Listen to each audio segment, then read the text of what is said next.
السلام علیکم کلاس. بسم اللہ الرحمن الرحیم. السلام علیکم کلاس. آج ہمارے لیکچر کا موضوع ہے مثالی معلم. مثالی معلم سے کیا مراد ہے؟ مثالی معلم سے یہ مراد ہے کہ ایسا معلم جو کہ جس کی کوئی نظیر نہ ہو، جس کی کوئی مثال نہ ہو. تو وہ کون سے معلم ہیں؟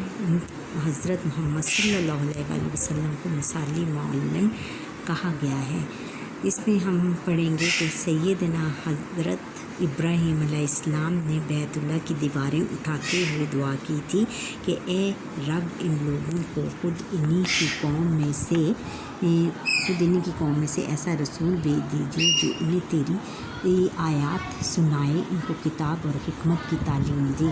حضرت ابراہیم علیہ السلام نے خانہ کعبہ کی سب سے پہلے خانہ کعبہ کی بنیاد انہوں نے رکھی تھی. اور خانہ کعبہ جو ہے کہ اللہ کا گھر ہے. اللہ کے گھر کی جب دیواریں کھڑی کرتے ہوئے انہوں نے یہ دعا کی تھی کہ اے اللہ تعالیٰ، یہ جو مکہ ہے، انہی مکہ میں سے ایک ایسا نبی بھیج کہ جو انہیں تیری آیات سنائے اور ان کو کتاب اور حکمت یعنی دانائی کی تعلیم دے. حضرت ابراہیم علیہ السلام کی یہ دعا قبول ہوئی اور انہی کی اولاد میں سے حضرت محمد صلی اللہ علیہ وسلم آخری نبی بن کر آئے. حضرت محمد صلی اللہ علیہ وسلم پر جو وحی نازل ہوئی اس کا پہلا لفظ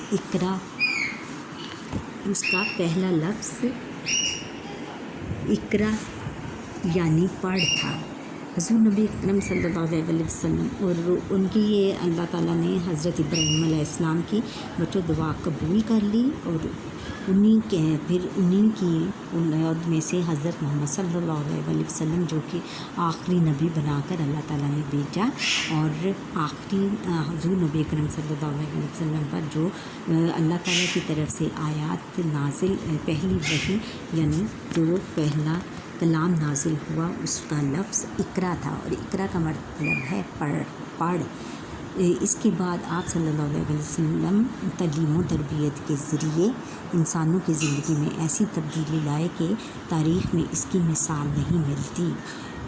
آپ صلی اللہ علیہ وسلم نے ایک موقع پر فرمایا، مجھے معلم بنا کر بھیجا گیا، یعنی مجھے استاد بنا کر بھیجا گیا. معلم کا مطلب ہے استاد. آپ صلی اللہ علیہ وسلم کے تعلیم کے اصول آج بھی مؤثر یعنی آج بھی استعمال کیے جاتے ہیں، آج بھی ان کو لاگو کیا جاتا ہے. آپ صلی اللہ علیہ وسلم کی تعلیم میں ایک خاص بات یہ تھی کہ آپ صلی اللہ علیہ وسلم گفتگو کو نہایت صاف اور واضح ہوتی تھی کہ آپ صلی اللہ علیہ وسلم کی گفتگو صاف زبان میں اور نہایت واضح الفاظ میں کرتے تھے کہ ہر کوئی سمجھ جائے.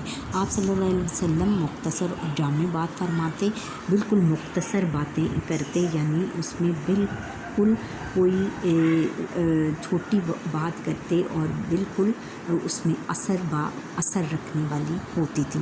الفاظ کم مگر پر اثر ہوتے.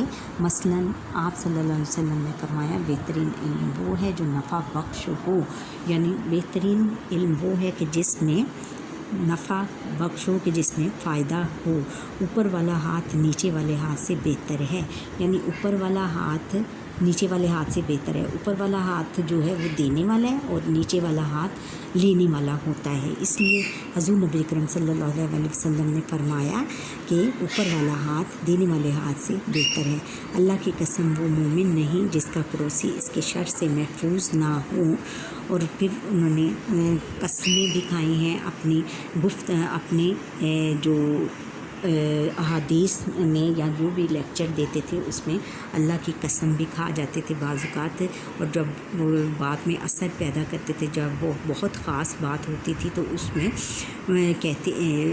قسم کھاتے تھے کہ اللہ کی قسم، وہ مومن نہیں جس کا پڑوسی اس کے شر سے محفوظ نہ ہو. پھر پڑوسیوں کے حقوق اس میں آ جاتے ہیں کہ ہمیں اپنے پڑوسیوں کے ساتھ بہت اچھا سلوک کرنا چاہیے. شر کا مطلب ہے کہ اس کی شیطانی سے محفوظ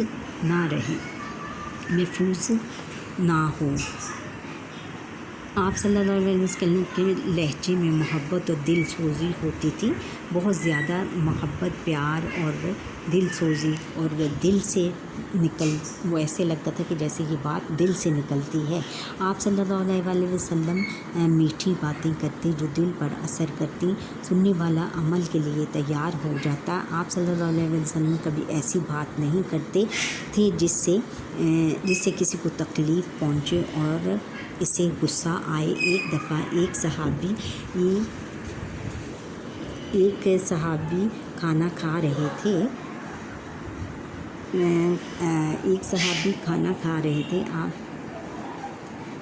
آپ صلی اللہ علیہ وسلم ایسی بات نہیں کھانا کھا رہے تھے اور ان کا انداز مناسب نہیں تھا، کبھی ہاتھ پلیٹ کے ایک حصے پر پڑتا اور کبھی دوسرے حصے پر آپ صلی اللہ علیہ وسلم نے یہ منظر دیکھا تو فرمایا، جب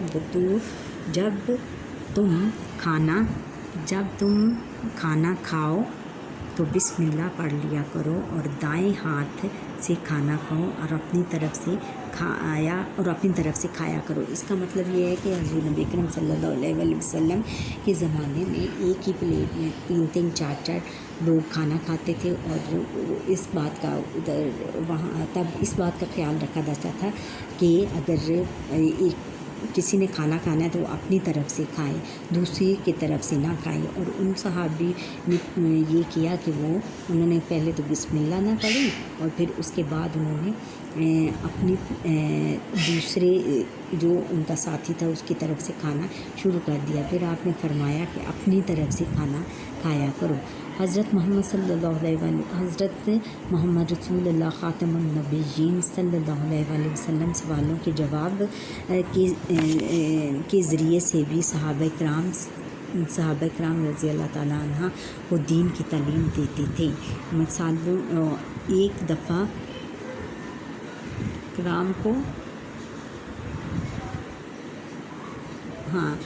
ایک دفعہ ایک مرتبہ صحابہ رضی اللہ تعالیٰ عنہ سے پوچھا، کیا تم میں سے کسی کے گھر کے آگے نہر بہہ رہی ہو اور وہ روزانہ 5 مرتبہ اس سے غسل کرے تو کیا اس کے بدن پر میل باقی رہے گی؟ صحابہ کرام رضی اللہ تعالیٰ عنہ نے جواب دیا کہ اے اللہ کے رسول صلی اللہ علیہ وسلم، اس پر ذرا بھی میل باقی نہیں رہے گی۔ آپ صلی اللہ علیہ وسلم نے بتایا کہ یہی حال 5 نمازوں کا ہے کہ اللہ ان کے ذریعے سے ان گناہوں کو مٹا دیتا ہے۔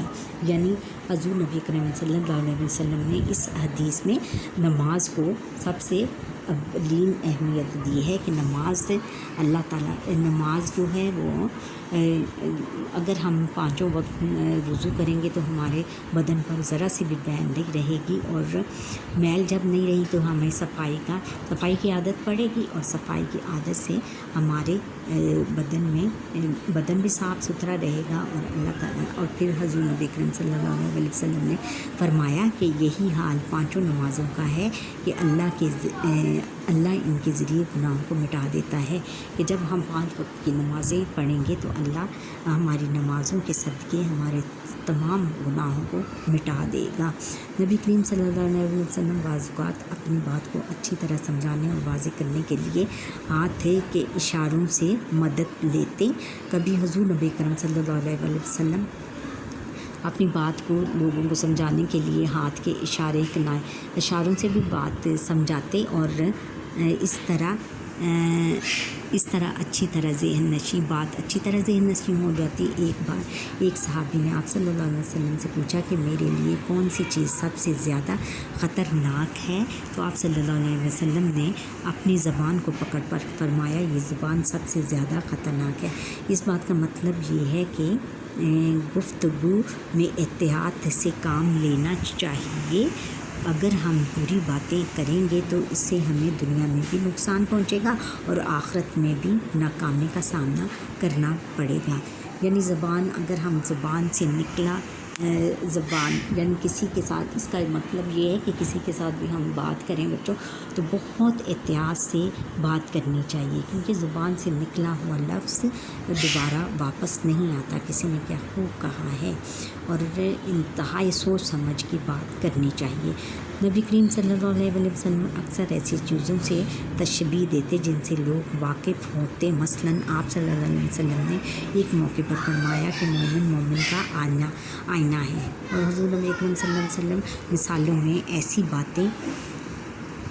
ایسی چیزوں سے تشبیہ دیتے جو کہ عام لوگوں کے استعمال میں ہوتی، جیسے مومن کا آئینہ ہے۔ یہاں اس سے یہ مراد ہے، اس بات کا مقصد غیبت سے منع کرنا تھا، کیونکہ آئینہ صرف اس وقت عیب ظاہر کرتا ہے جب آدمی آئینے کے سامنے ہو۔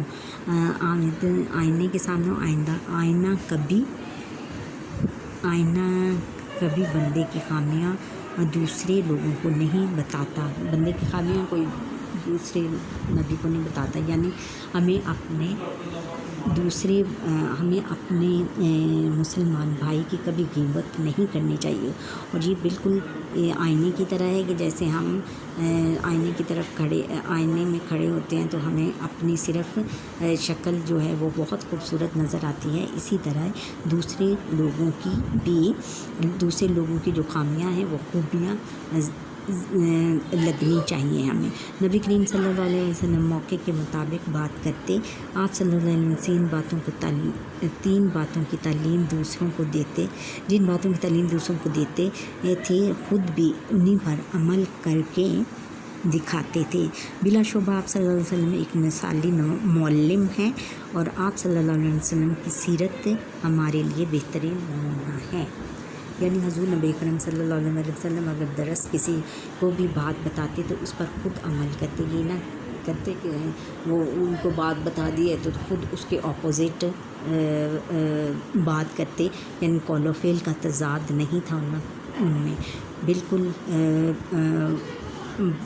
جیسے وہ لوگوں کو اللہ تعالیٰ کی تعلیم، اللہ تعالیٰ کی آیات پڑھ کر سناتے، اسی کے مطابق ان کی زندگی تھی، اس کے برعکس بالکل نہیں تھی۔ اچھا بچوں، یہ ہمارا آج کا لیکچر تھا، اور اس لیکچر کو سبسکرائب کریں اور بیل آئیکن پہ کلک کریں۔ اوکے، اللہ حافظ۔